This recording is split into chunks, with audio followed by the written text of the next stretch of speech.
네, 할렐루야. 네, 만나서 반갑습니다. 시원한 바람이 불죠? 네, 가을 바람입니다. 네, 우리에게도 이러한 인생의 새로운 성령의 새바람이 여러분들에게도 불어오기를 소망합니다.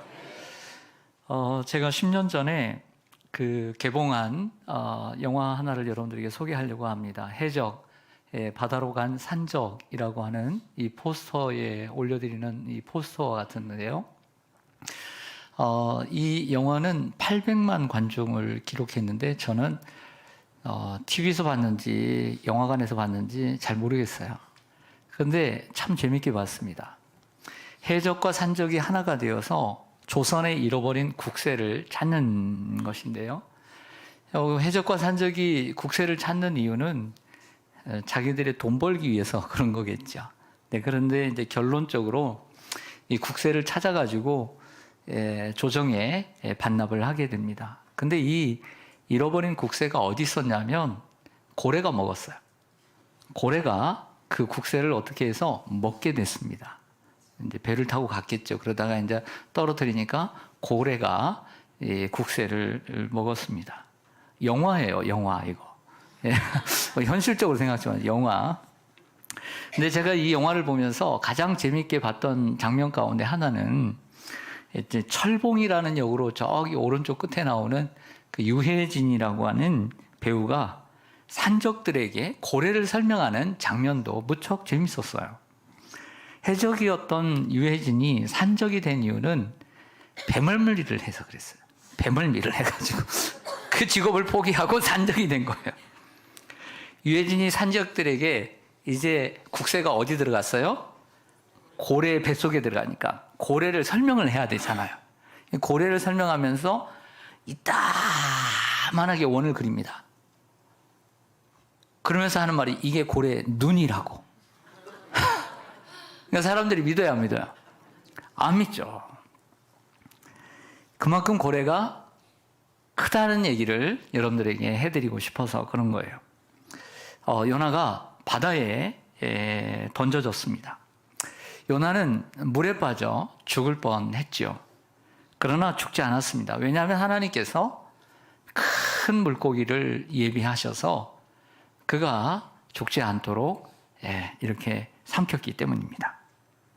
그리고 요나는 밤낮 3일 동안 그 뱃속에 있고 하나님은 그 물고기를 잠수함으로 사용하여 주셔서 가만히 있지 않고 육지를 향해서 잠수함처럼 나아가게 하셔서 3일 후에 육지에 오바이트를 해서 살려주었습니다.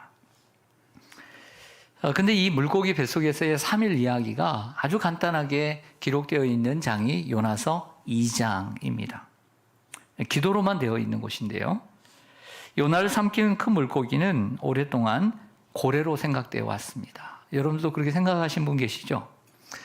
영국의 브리트니커 백과사전을 보니까요. 1891년 2월 포클랜드 연안에서 제임스 바클리라고 하는 사람이 이름을 가진 사람이 선원이 고래에게 먹힌 사건이 브리트니커 백과사전에 기록되어 있습니다.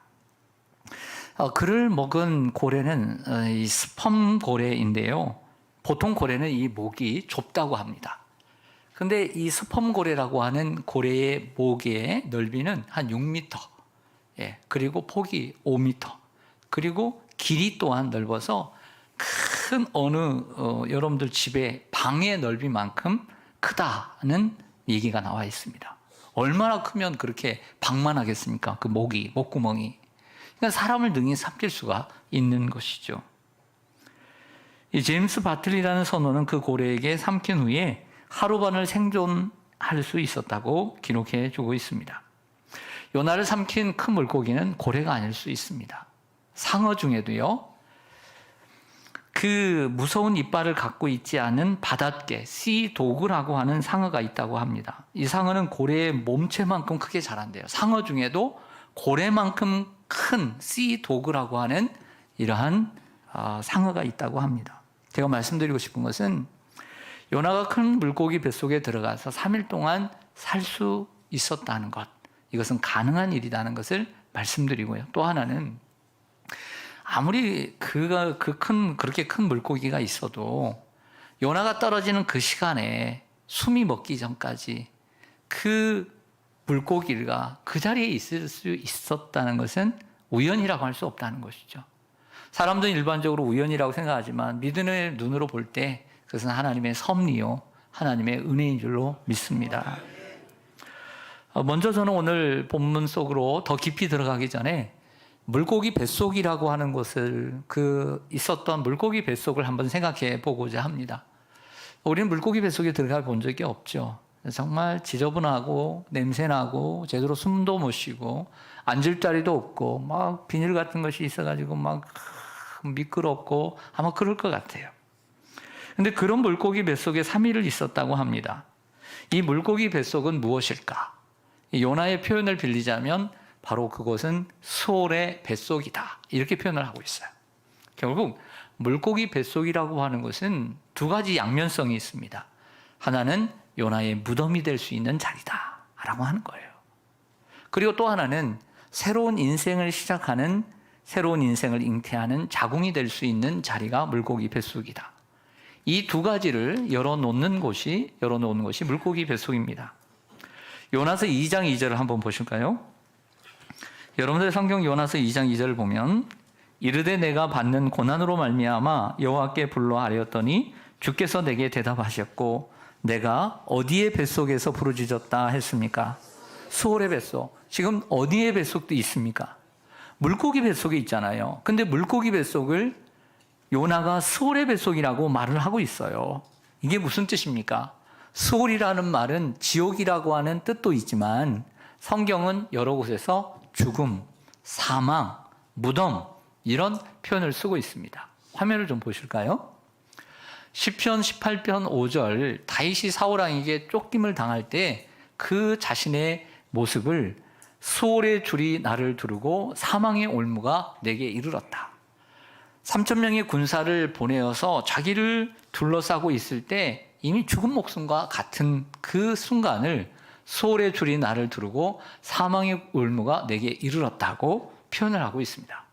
시편 116편 3절에도 보면 사망의 줄이 나를 두르고 수올의 고통이 내게 이르므로 내가 환난과 슬픔을 만났을 때에, 사망이라는 단어와 수올이라는 단어를 동격에 두어서 지옥이라고 하는 의미보다는 죽음 아니면 내 삶의 무덤이라는 단어로 표현을 하고 있는 것이죠. 또한 이러한 물고기 뱃속은요, 요나의 죽음의 장소가 될 수 있습니다. 우리는 요나가 살았기 때문에, 그가 살아났다는 것을 우리가 알기 때문에 우리가 그런 생각 안 할 수 있어요. 근데 그곳은 무덤이 될 수 있는 곳이죠. 못 나가면 죽는 곳이죠. 하지만 다른 면으로 볼 때 이 수올의 뱃속, 그 뱃속은 어머니의 자궁이 됨을 의미합니다. 요나가 죽으면 무덤이지만 그곳에서 탈출하면 새로운 생명, 어린아이는 아니지만 새로운 삶을 시작하는 자궁이 될 수 있는 곳이다 라는 것입니다. 요나는 생과 사의 기로에 서 있습니다. 물고기 뱃속에서의 3일은 생명과 죽음을 가늠하는 시간이었습니다. 어둠의 시간이요, 고통의 시간이요, 절망의 시간이었습니다. 더 이상 새로운 것이 보이지 않고 모든 가능성을 포기하고 싶은 죽음의 시간이 3일이었어요. 그러나 하나님은 그 시간 속에서 요나에게 기회를 주고 계십니다. 요나야, 네 수올의 뱃속을 너의 무덤으로 만들고 싶니? 아니면 이 수올의 뱃속을 너의 새로운 인생의 시작의 장소로 만들고 싶니? 라고 하나님이 묻지 않았겠습니까? 아니면 스스로 요나가, 우리가 요나라면 그런 장소에 우리가 있을 때 이렇게 기도하지 않겠습니까? 하나님, 내가 여기서 죽어야 합니까? 하나님, 내가 여기 무덤이 될 수 있습니다. 그렇지만 하나님, 무덤이 되지 않게 하시고 새로운 내 인생의 시작이 될 수 있도록 나를 하나님 구원해 주십시오 라고 기도하지 않겠습니까? 이 두 가지 중에 한 가지를 선택하는 것은 요나의 몫이었습니다. 하나님은 모든 것을 다 준비하셨어도 선택과 결정은 언제나 요나에게, 인간에게 돌리십니다.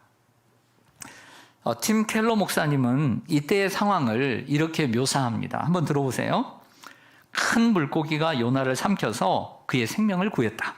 하지만 그는 여전히 물속 감옥에 갇혀 있었다.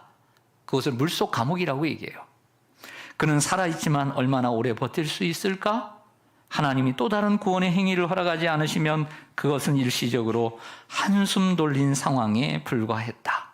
참 멋진 표현이죠. 물고기 뱃속에 들어갔다는 것은 이제 나는 구원을 받았다는 상황이 아닌 거예요. 이제사 내가 정말 죽은 줄 알았는데 이제사 끝난 것이 아니라 한숨 돌린 상황에 불과한 거죠. 물고기 뱃속에 들어갔다고 해서 구원을 얻은 게 아니에요. 그것은 묘지가 될 수 있고 무덤이 될 수 있고 새로운 시작의 자궁이 될 수 있는 것이죠. 요나는 그 상황에서 살기 위해 어떤 결정을 내려야 했습니다. 어떤 선택을 내려야 했던 것입니다. 우리도 삶을 살다 보면 소울의 뱃속에 들어가게 됩니다. 내가 원치 않았는데도 소울의 뱃속에 들어가게 되고 때로는 내가 잘못해서 하나님께서 우리를 소울의 뱃속에 밀어넣을 때도 있습니다. 우리는 그때 하나님께서 새로운 살 길을 열어주시지만 선택은 언제나 우리에게 주시죠. 그래서 고민합니다. 내가 여기서 죽어버릴까? 끝내버릴까? 무덤으로 만들까? 아니면 새로운 인생의 시작을 한번 해볼까? 고민하지 않습니까? 그러나 요나는 어떤 선택을 했을까요? 그 물고기 뱃속을 자신의 무덤으로 만들었을까요? 그래서 다른 물고기처럼 자기의 몸도 썩고 부패해서 그래서 다시 바다의 한 쓰레기가 되도록 만들었을까요? 아니면 인생의 새로운 자리로 만들었을까요? 새로운 인생의 자리로 만든 줄로 믿습니다. 이를 위해서 그가 한 것, 첫째로 기도였습니다. 그가 한 것은 기도였다. 여러분 2장 1절을 보겠습니다. 요나서 2장 1절 같이 한번 읽겠습니다. 시작. 요나가 물고기 뱃속에서 그의 하나님 여호와께 기도하여. 아멘. 물고기 뱃속에서의 3일이라고 하는 시간 동안 요나는 뭐 했다? 기도했다. 아무것도 할 수 없을 때라도 기도는 할 수 있습니다. 가장 비참하고 처절한 인생의 자리에서도 기도할 수 있습니다. 모든 것을 포기하고 그만두고 싶은 자리에서도 기도는 할 수 있습니다. 현실을 뛰어넘겠다는 용기가 있을 때, 현실을 박차고 일어나고 싶을 때, 현실보다 더 큰 하나님의 세계에 들어가고 싶은 기대와 희망이 있을 때 기도할 수 있습니다. 현실에 안주하겠다고 마음먹을 때는 기도할 수 없습니다. 여러분, 하나님의 도우심을 바라고 살아가는 사람은 기도하는 사람입니다. 근데 하나님의 도우심 없이 자신의 힘으로 살아가겠다라고 살아가는 사람들은 기도하지 않는 사람들입니다. 자, 어떤 한 사람이 항상 그런 삶을 사는 건 아닙니다. 하나님을 의지하며 사는 사람, 혹 하나님을 의지하지 않고 기도하지 않는 사람, 나눠져 있는 게 아닙니다. 우리는 어느 그 중간에 있을 수 있습니다. 사람은 또한 변할 수 있습니다. 자, 이스라엘의 초대왕인 사울왕을 얘기하겠습니다. 사사시대가 끝나갈 즈음에 정말 고통의 상황 가운데 나라를 사랑하고 하나님을 사랑하는 다른 사람보다 머리 하나가 더 있을 만큼 키가 크고 준수한 사울이라는 청년이 있었습니다. 외국의 그 핍박 앞에서 그 울분을 참지 못하고 하나님의 백성들이 이렇게 고통당하는 것을 참을 수가 없어서 한 소로 송아지를 잡아서 찢어가지고 12지파에게 보내서 우리가 함께 이 하나님의 나라를 세우자 했던 사울은 기도하는 사람이었어요. 언제나 기도하는 사람이었어요. 근데 왕이 되고 난 다음에 권력을 쟁취하고 그리고 세상의 것들을 더 얻고 난 후에는 신접한에게 무당에게 가서 기도하고 묻고 하나님께 묻지 않았습니다. 역대상 기자는 이 사울이 죽은 이유를 역대상 10장 13절과 14절에서 이렇게 얘기하고 있습니다. 사울이 죽은 것은 여호와께 범죄하였기 때문이라. 그가 여호와의 말씀을 지키지 아니하고 또 신접한 자에게 가르치기를 청하고 여호와께 묻지 아니하였으므로 여호와께서 그를 죽이시고 그 나라를 이새의 아들 다윗에게 넘겨주셨느니라. 성경은 하나님께서 사울을 죽인 이유에 대해서 몇 가지를 이야기하시면서 그 중에 하나가 하나님께 기도하지 않았기 때문이라고 얘기합니다. 사람들은요, 하나님께 기도하는 것을 그리고 하나님께 기도하지 않는 것을 가벼이 여기는 경향이 너무 많아요. 신앙생활 하다가도 처음에는 하나님 앞에 기도하고 간절히 구하고 사울처럼 살다가 나중에는 살만하고 배부르고 그리고 여유 있고, 그러니까 하나님 앞에 기도하는 것을 게을리하는 것을 아주 가볍게 여기는 성도들이 많아요. 솔로몬은 어떻습니까? 솔로몬은요, 아버지 다윗이 죽은 후에 왕이 된 다윗의 아들이자 세 번째 이스라엘의 왕이었습니다. 얼마나 겸손했는지 몰라요. 그래서 성전을 건축하기 전이었기 때문에 산당이라는 곳, 그 중에서도 가장 넓은 기브온 산당에 올라가서 1,000마리의 소를 잡아서 하나님 앞에 바쳤어요. 그러자 하나님이 감동을 받고 밤에 나타나 물었습니다. 솔로몬아, 내가 네게 무엇을 줄까? 그랬더니 솔로몬이, 주님, 저는 어린 아이입니다. 얼마나 겸손해요. 어린 아이입니다. 이 백성들은 많고 우리 아버지는 이처럼 정치를 잘했는데 나는 작은 아이라 이 사람들을 감당할 수 없습니다. 이 백성들을 다스릴 지혜를 주옵소서. 그랬더니 하나님이 그 기도가 마음에 맞아서 지혜뿐만 아니라 부귀와 장수까지 허락해 주셨어요. 그래서 부귀와 장수를 누구보다 많이 누린 사람이 솔로몬 왕이에요. 그런데 그 하나님의 축복을 잃어버리고 하나님이 주신 줄 모르고 기도를 멀리해요. 솔로몬이 그때 기도 말고 언제 기도했다는 얘기 나옵니까? 성경에 나오질 않아요. 나오질 않아. 기도하지 않은 순간 솔로몬은 타락하게 됩니다. 사람들이 자주 하는 실수 가운데 하나는 기도를 가볍게 여기고 우습게 여기는 것입니다. 일의 효율을 따지는 사람은 이렇게 생각할 것입니다. 기도하는 시간에 내가 운동하는 게 낫지. 새벽 기도에 나가는 것보다 내가 동네 한 바퀴 도는 게 건강에 좋지. 그렇죠. 내가 그 기도하는 시간에 공부하는 게 낫죠, 목사님. 내가 주일날 학원 가는 게 낫죠. 공부하는 게 낫죠. 점수 더 올려야 되는데요. 1, 2점 싸움인데요. 기도하는 시간에 내가 사람을 만나고 고객을 만나고 내가 기도하는 시간에 일을 하는 것이 더 효율적이라고 생각할 것입니다. 그러나 그것은 잘못된 생각입니다. 기도는 모든 일의 시작과 끝입니다. 기도를 멀리하는 순간 하나님께서 멀어지는 것입니다. 여러분, 우리는 요나처럼 인생을 살면서 소울의 뱃속을 경험합니다. 조용할 날이 없는 가정, 싸움과 폭력이 난무하는 가정을 보면서 지옥이 따로 없다라고 소울의 뱃속을 경험합니다. 열심히 공부한 고등학교 3학년 학생, 재수하고 삼수한 학생이 원하는 대학에 떨어지면서 소울의 뱃속을 경험합니다. 어려웠던 그 고시, 국가고시를 몇 년을 준비했는데도 불구하고 떨어졌으면 소울의 뱃속을 경험한 것입니다. 잘 나가던 직장인이 직장을 잃게 되면서 소울의 뱃속을 경험하고, 승승장구하던 사업이 문제를 만나 부도위기를 맞으면서 소울의 뱃속을 경험하고, 건강에 자신이 있던 사람이 암말기라는 진단을 받으면서 소울의 뱃속을 경험하고, 사람과의 관계의 아픔과 회사에서 받는 스트레스로 소울의 뱃속을 경험합니다. 사랑하는 사람과 이별을 하면서, 그리고 사랑하는 가족과 그 가족이 사고로 곁을 떠나면서 소울의 뱃속을 경험하기도 합니다. 물론 이런 고난이 우리에게 다가오면 우리는 겁을 먹습니다. 우리는 근심에 쌓이고 낙심도 합니다. 하지만 진정한 그리스도인, 참된 그리스도인은 거기서 멈춰서는 안 됩니다. 낙심도 되고 두려움도 다가오지만, 슬픔도 있지만 우리는 그 자리에서 멈추지 말고 기도의 자리로 나아가야 합니다. 하나님께서 요나처럼 기도의 자리를 만들어 주실 때 우리는 기도하는 사람이 되어야 합니다. 하나님께서 여기가 딱 기도의 자리야 가르쳐 주지 않습니다. 요나가 판단한 거예요. 이건 기도의 자리다. 우리는 이러한 눈을 떠야 돼요. 기도하는 시간이다. 기도하는 장소다. 지금이 기도할 때다. 우리가 깨달아야 돼요. 사랑하는 성도 여러분, 요나는 물고기 뱃속을 기도의 골방으로 만들었습니다. 3일의 물고기 뱃속에 3일은 뭐냐? 기도의 골방이죠. 성경은 그가 이것저것 오물도 먹었을 것이고 물고기도 배고팠으니까 뜯어 먹었을 수 있고 이제 갓 들어온 생선도 생것도 한번 먹고 노력했을 것입니다. 그러나 그런 거 기록해 주지 않아요. 그런 것도 했을 것입니다. 잠도 잤을 것입니다. 사람이 어떻게 잠도 못 자고 잠도 안 자고 삽니까? 그 물도 마셨을 것입니다. 살아야 되니까.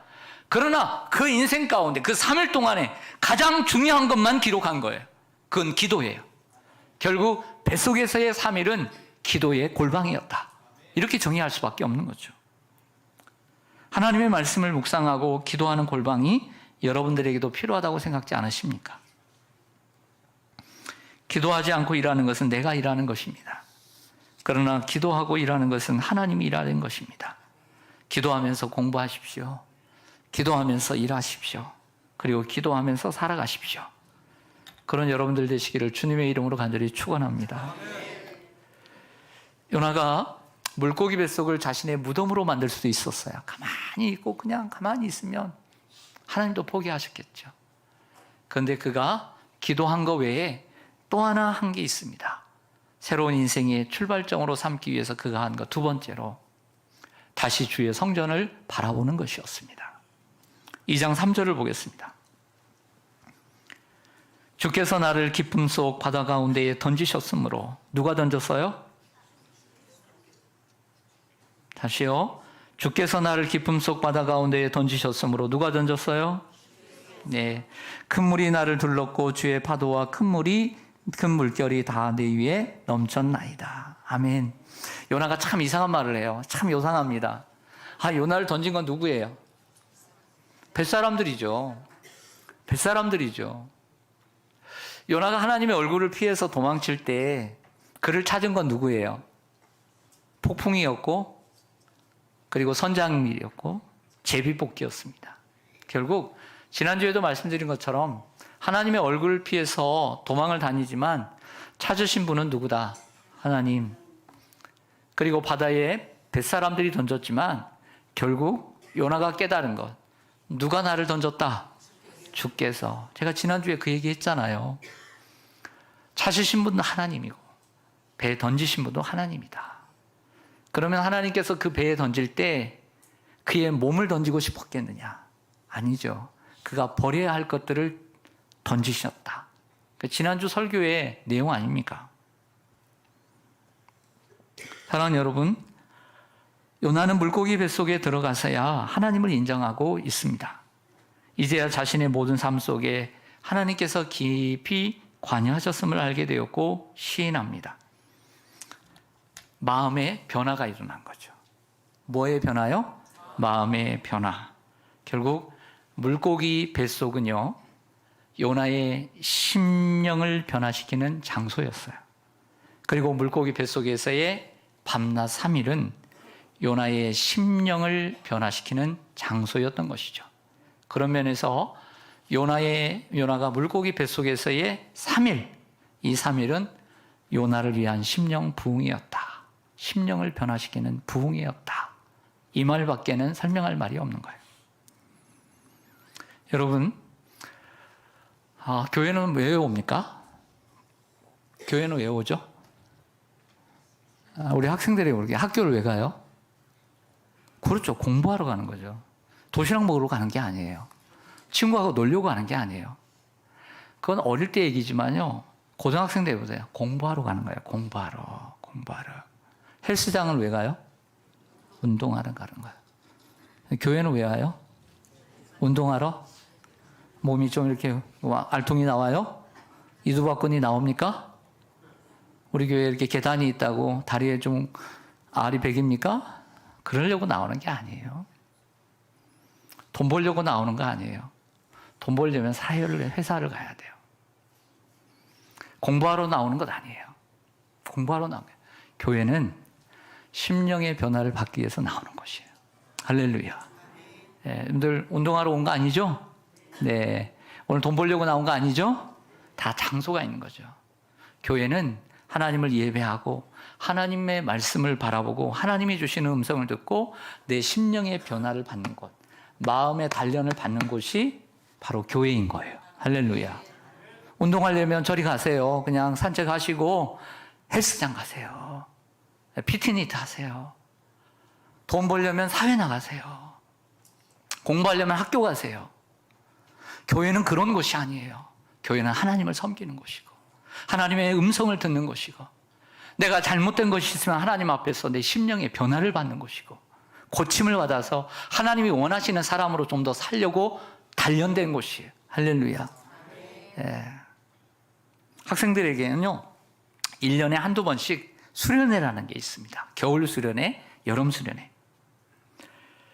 주일에 주님을 예배하고 또 섬기고 공부도 하지만 2박 3일, 3박 4일 시간을 내가지고 우리 자녀들이 학교를 떠나서 가정을 떠나서 한적한 곳에서 집중해서 말씀을 듣고 집중해서 찬양을 하고 그리고 밤새도록 몇 시간씩 기도를 하는 시간을 통해서 하나님을 인격적으로 만나고 하나님을 좀 더 깊이 만나는 시간을 갖습니다.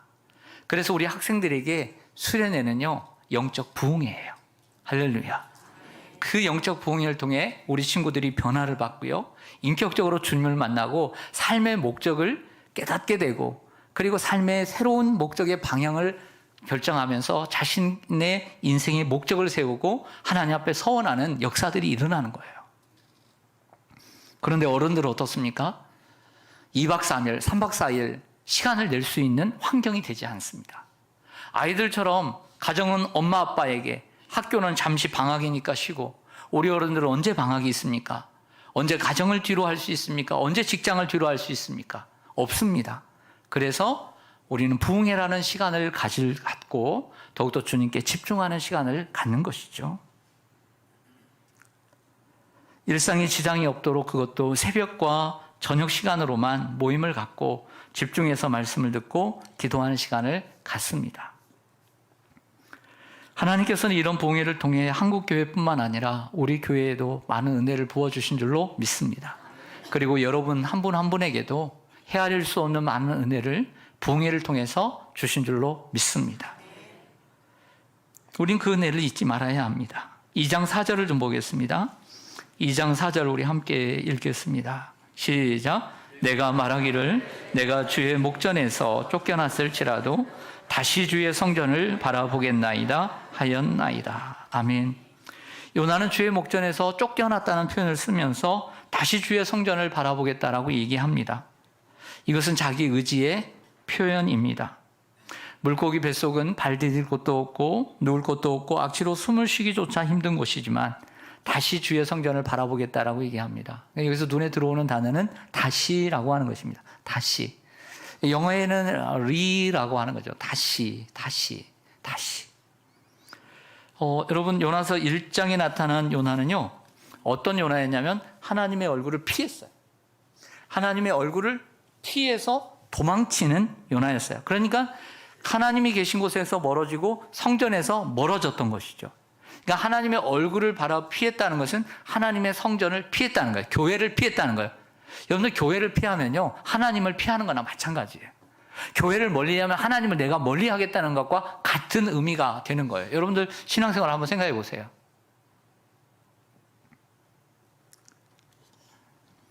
근데 다시 이렇게 얘기합니다. 내가 다시 주의 성전을 바라보겠습니다. 이 말은 내가 하나님에게서 얼굴을 돌렸는데 이 얼굴을 하나님을 보겠습니다. 이런 뜻이 아닐까요?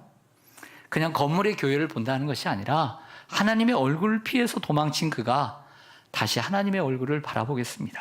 라고 하는 고백인 것입니다. 이런 부분에서 물고기 뱃속에서의 3일은 요나의 심령 부흥이었습니다. 요나의 심령이 변화되었기 때문입니다. 물고기 뱃속에서의 3일이 없었다면 요나의 인생은 있을 수 있을까요? 여러분, 우리가 지금 평범하게 살아가는 날들은요, 그냥 우리가 평범하게 살아가는 날들이 그냥 있는 게 아니라 하나님과의 대면을 했던 시간들, 하나님과 씨름했던 시간들, 단 3일이라도 금식했던 시간들, 하나님 앞에 기도원에 올라가서 하나님 앞에 씨름했던 시간들, 하나님 은혜 앞에 정말 하나님 부르짖었던 시간들이 있었기 때문에 우리의 삶이 순탄하게 진행되는 거예요. 부흥이라고 하는 단어를 보면 리바이벌입니다. 리바이벌. 이 리라는 것은 다시라는 거고, 그리고 다시 살아나다. 우리 현수막에는 보니까 리커버리 이렇게 돼 있더라고요. 다시 발견하고 다시 회복하는 것. 이게 부흥입니다. 그러므로 물고기 뱃속에서 요나는 다시 살아났고 부흥을 경험한 줄로 믿습니다. 요나는 다시 태어났죠. 그 물고기 뱃속에 새로운 인생을 시작하는 자궁이 되었기 때문입니다. 비록 10달은 아니더라도 잠시 3일이었지만 새로운 삶을 시작하는 자궁이 되었던 것이죠. 사랑하는 시온산교회 성도 여러분, 우리에게도 이런 심령의 변화를 위해 하나님께서 오늘 오후부터 수요일 저녁까지 7번의 시간 부흥회를 우리에게 준비시켜 주셨습니다. 우리는 지금 내 생각대로 살아갈 때가 아니라 하나님의 말씀을 들을 때입니다. 우리는 지금 바쁘게 살아갈 때가 아니라 잠시 멈춰야 돼요. 속도가 아니라 방향이 중요한 때입니다. 우리는 지금 하나님의 얼굴을 피할 때가 아니라 하나님의 얼굴을 구할 때입니다. 그리고 우리는 지금 주의 성전을 멀리할 때가 아니라 다시 주의 성전을 가까이 해야 될 때인 줄로 믿습니다. 그러므로 우리는 요나처럼 의지적으로 결단해야 합니다. 하나님은 열어주십니다. 요나에게 3일을 주신 것처럼 우리에게도 3일간의 풍해를 주십니다. 하지만 강요할 수는 없습니다. 하나님은 여러분들의 선택과 결정을 기다리십니다. 제가 여러분들의 허리띠를 잡고 끌고 오겠습니까? 아니면 제가 애걸복걸 해야 되겠습니까? 오늘 말씀으로 여러분들에게 권면하는 거죠. 결단은 여러분들이 하는 것입니다.